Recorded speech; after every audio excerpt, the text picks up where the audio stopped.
Hi guys.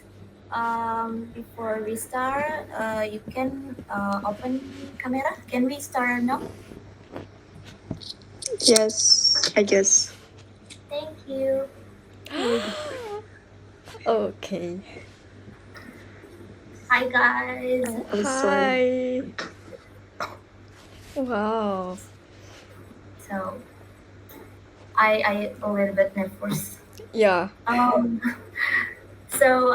I want to say so sorry about my pronunciation because I'm still learning about English. So I'm like, Oh, don't be shy. You all love accents and etc. That's okay. So we Okay. can start, I guess. Okay. Let me do a little bit opening right now, because this is a podcast, right? um.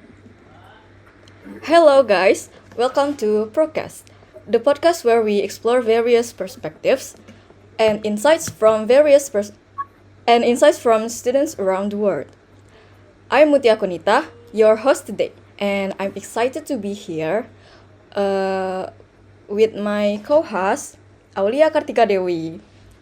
How are you, Aulia?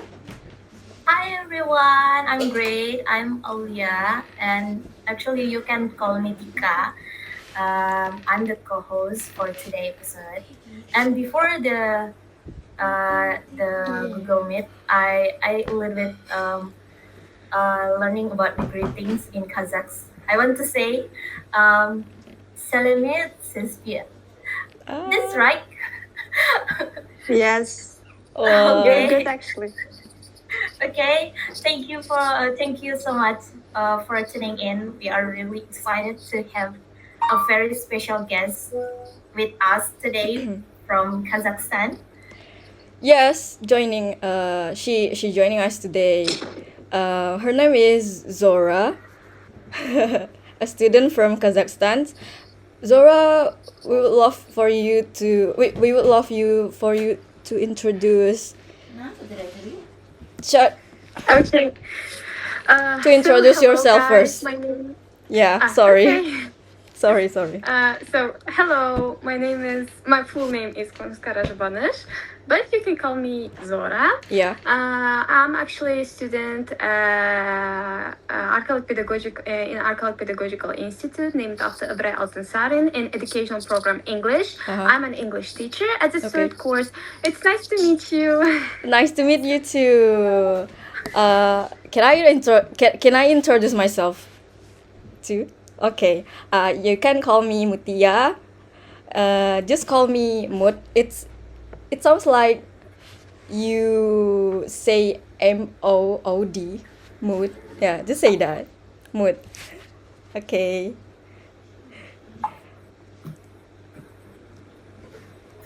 Thank you for the introduction. Zora, let's dive into our first questions if you want to. Before that, for Zora's friends, you can introduce yourself too to us. Oh. My name is Dana, but my full name is Nagul. I'm also from Archeological Pedagogical Institution at the third course. My major, also English teacher. Nice to meet you guys. I'm Nice to meet happy you to too. join your podcast. Yeah. Okay. Next, who wants to introduce yourself too? Sukhmar, давай.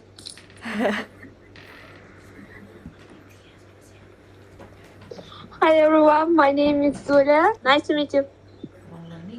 Yeah. Nice to meet you. Okay, maybe the next. Can you introduce yourself?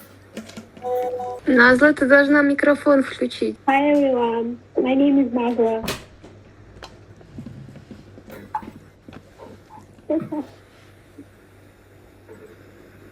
Okay, the next. Hi everyone, my name is Tahmina. Full name is Turjimetua Tahmina. I'm, as my group mate, student of Braille Institute. So nice to meet you. Nice to to meet you. And we have someone again. Can you introduce yourself? That's all? Yeah, it's all. Oh, Okay. really? Or maybe I'm so sorry, Mutia have a Something. problem, so I can That's okay. say okay.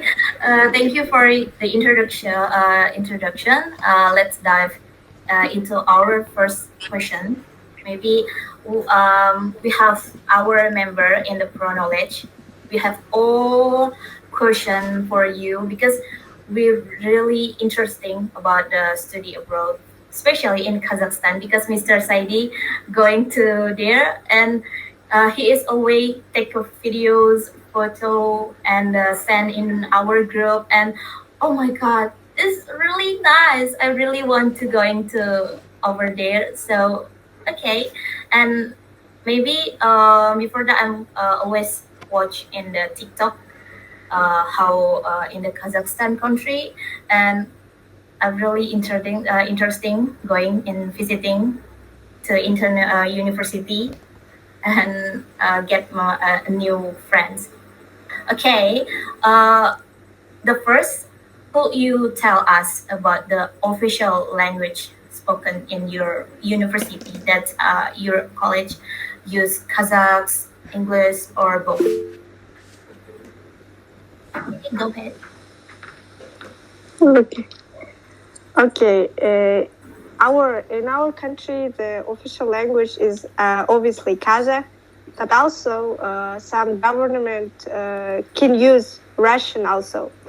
So basically, in Kazakhstan universities, you use Kazakh, Russian, and also like half of them uses English language. So I can assume that in Kazakhstan, most of the people are bilingual.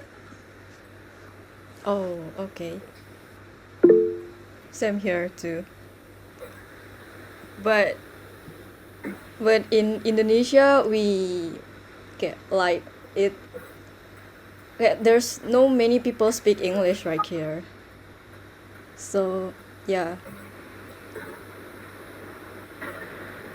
I would like to ask in your policy, yeah, how many languages you have officially? For example, we have two official languages, yeah, Russian Yeah, and yeah, Kazakh, but we have trilingual systems. That means from an early stages of education, we are taught in three languages: English, Kazakh, and Russian. So we can communicate easily, I guess. What about you? I wonder about that fact. In Indonesia, the language, right? We only speak Indonesia. That is the national. That is the national Language. language. Yeah, and there is so many language in Indonesia, like what? Yeah. Like How will I say this? maybe um, Every and in different. the university we can speak Yeah, Indonesian, that's yeah. right. But Using but Indonesian. English just one situation important, some like that, just that. So in the underline we in English language is not as important. This not important language because we all every day just talking with English. But I but we know is in English language is so really important. Yeah. But yeah, we still learning. Basically in just Indonesian language. Oh, thanks for your answer. Yeah. You're welcome. Okay. The next Next. questions. Wait, where is it? We would like to ask about your learning experience. How are discussions with lecturers, especially in terms of academic publications and research? Do you feel supported? Yeah, especially current situations when we are about to graduate, yeah, after 1 year. So our advisors are supporting us for writing some scholars, some scientific work, and etc. But we are only starting to know how to write research methodology generally. So we are a little afraid. But of course, every teacher in our educational program, especially, supporting us, advising us to write paperwork, because it is really appreciate. They are valuable in our system, because if you have any in your background any scientific work experience writing, they will try to no like they will give some privilege to you. For example, in job, in applying to job, or in master's degree, in PhD degree, they will count your experience or background. Oh wow, that's really good. Yeah, Mr. Saidi talked Yeah. about that theme. He said that in Indonesia there is a relevant problem, because everyone writes scientific work, some paper. But in Kazakhstan, if you come to Indonesia, not most of students or most of the pedagogues write scientific work or scientific papers. So I guess we have to consider your experience or and write some paperwork. Yeah, that's right. Maybe that sounds very encouraging, especially knowing that lecturer provide good support. Research is such a crucial part of education, and it's a great to see how it emphasized in Kazakhstan. Some like me, in this year I'm the last student, so I must how to say mempersiapkan. I'm sorry. Prepare. Sorry, what? Prepare. Oh yeah, so prepare thesis. So I want to get how to best research for my thesis, something like that. Oh, we have some program like that as a fourth course, as a graduating course. We also obligated to write diploma work, also some research work for 60. I guess 60 pages. Yeah, around to 60 pages. Yeah, but some of the institutions may give you the thesis of your research work. So you have to just they give you some direction to research, and you will do that study. Yeah. But in Kazakhstan, it's really the problem of publication of your research. Writing the research is the easiest part, but the relevance of your research, the novelty of your research, the categorization is really hard. For example, I tried to publicate my research about critical thinking, but I failed. I failed last year because the criteria is really strict. I don't know why. Maybe I had some weaknesses in writing research. Yeah, of course. Okay, maybe about the thesis, I'm really having to work on. Okay, sorry. Yeah. Next. That's really hard, right? Yeah. Now, I want to ask, how does the education system in Kazakhstan prepare students for the job market? Do you feel confident that your education will help you success in your future career? Actually, educational system is pretty good for future employment. In our institute, especially in our institute, there are some statistics that over 95% of graduates have jobs. They are qualitative. So the institute prepare qualitative professions that will not suffer from unemployment. So we have a high employment scores. We don't have to really worry about that. But in big cities like Astana or Almaty, of course, competitiveness in a higher level. So, but speaking three languages is minimum base for us. So you have to be better than just speaking three languages to be competitive in your job environment, in your workplace. For our lecturers, our professors just motivate us to do better, to do some scientific work, to do some researchers. If you have your research background, of course you will be competitive in your future workplace. But if you just make your minimum at your student at your student age, I guess, you will not be competitive. It really depends on you, only on you. Professors just guide you, give you the directions, and how you apply these directions, how you motivate yourself, how you study, it depends on you, I guess. Yeah. That's very reassuring. Preparing students for real world challenge is key, yeah. And it's great to hear that there's a focus on internship and hands-on experience. Also,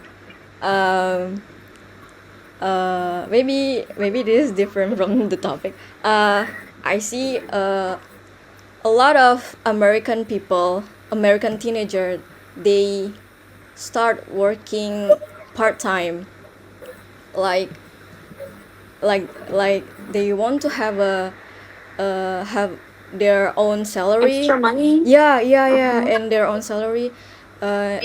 Is that work in Kazakhstan? I don't know about that. As a pedagogues, we has a higher scholarship. For example, pedagogues and those students who study in medical sciences will get a higher scholarship than other majors. So we don't see the need for seeking for partly job. But if you of course lose your scholarship, they will have to find some job to get some money, extra money. But of course, only if you are only enrolling to university, you can work as a partly. But at the almost to graduator courses, for example, the third course and the fourth course, you have no time left to seek a job and go to the workplace, because we also at the same time we study at university, and also we have practice at school, because as teachers we have to get some experience to talking with students, children, and etc. So we don't need to seek for job. That's a good system, I guess. What about you in Indonesia? Is it rare to seek job, or it's usual thing? It's hard to seek job in Indonesia. Like, oh my god, if you finish senior high school, then there is two choices that you must or you should do: go to universities or seek for work. Seek for part-time job. There's just two like that. And for the part-time or seeking job after senior high school, that is really, really, really hard. Like, so I guess headhunters require you to have some job experience, but you are too young to have a job experience. And you have only one choice to do a hard work, or to be a waitress. But I see the good points on this. Why? In IT here, in IT technology, some of the students have some opportunities to get a job, to already have a job experience while they are studying. Oh, They yeah. sign a contract in some companies, Yeah, but yeah. we don't have that opportunity as a teachers, but IT students have. And I guess that's a good point. Do you have some similarities like that? Yeah. It's a little bit similar like that. We're a little bit same. Okay. The next questions. Next question, Mm-hmm. number 4. Some like before the question and speaking of the job market, how do Kazakh students generally feel job opportunity after graduation? Do they find it easy to secure job? Some like in Indonesian, we after get the how to say that after graduation we just a little bit difficult get a job, but how in Kazakhstan? Recently, not recently, I guess. After the graduation of university, all the students of all majors obligated to work for about 3 years or 2 years. Yeah, for about 3 or 2 years. What about? I mentioned that medical students and teachers, as a student, will get a higher scholarship, but it has some disadvantages. We have to work as our profession for 2 years or 3 years. If we don't work as that, we will have to pay the money, because of course they just don't give us a lot of money for just for being.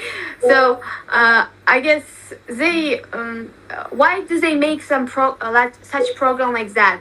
Because actually we actually the government needs a lot of employees, because most of the youth wanted to for seeking for a good life, they are moving to other countries. So I guess we don't have much problems of unemployment. But if you can't find the job, you can just go to the unemployment. You can just sign a contract of unemployment. Yeah. So government will control. Will you work as your major after the graduation for 3 years or for 2 years? Yeah. Okay. If you don't, they will give you the fines. Oh, really? So in Kazakh is a little bit easy when get the job after graduation. So 2 on 3 experience in the employee, something like that. Yeah. In only medical and teachers will get the job. 2 out of 3 people will get the job, but in other majors there are a lot of high competitiveness, so they can't find the job by their major. But they will work not as a major for some other jobs, other work. Oh, okay. So I'm a little bit is good to know that there are opportunity, but also that there are challenges. Not all easy, but we have the challenge.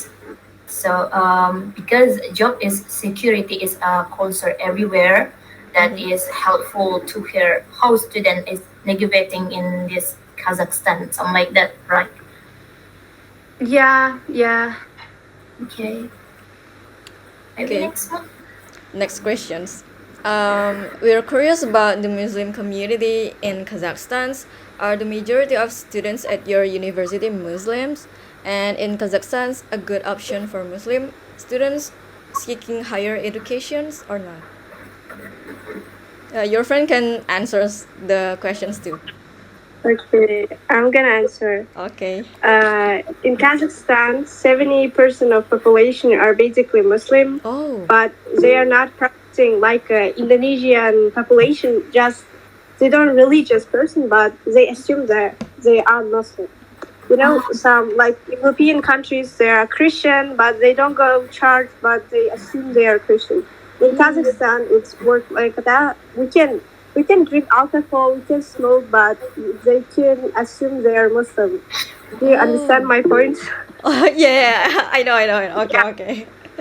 Okay. And because of that, 70% of the population are Muslims. Muslims are welcomed in Kazakhstan. Okay. We have some big mosque in our country. That the Wow. biggest mosque in Central Asia. Basically, it's located in our capital city. Mm-hmm. And opportunity for Muslim education. For myself, I only know one high educational university that's located in Almaty. It's called Nur Mubarak University. There are a lot of Muslim majors. I think it's like theology. That theology, I guess, that the major about religion. And about hijab, that professors from Indonesia asked me about Mr. Saidi and Mrs. Zamina asked about hijab in our country. But you know, Kazakhstan, more like European countries, even though they're Muslim, they don't wear hijab like any other country. So we have a lot of reasons for that because of the Soviet Union. In the in our country was in Soviet Union back to the 19th. So because of that, in that period, religion basically was prohibited. That we don't had any mosque and etc. So this is reason because of the history that most of us don't wear hijab. And do not practice Islam so well. All right. I never know that.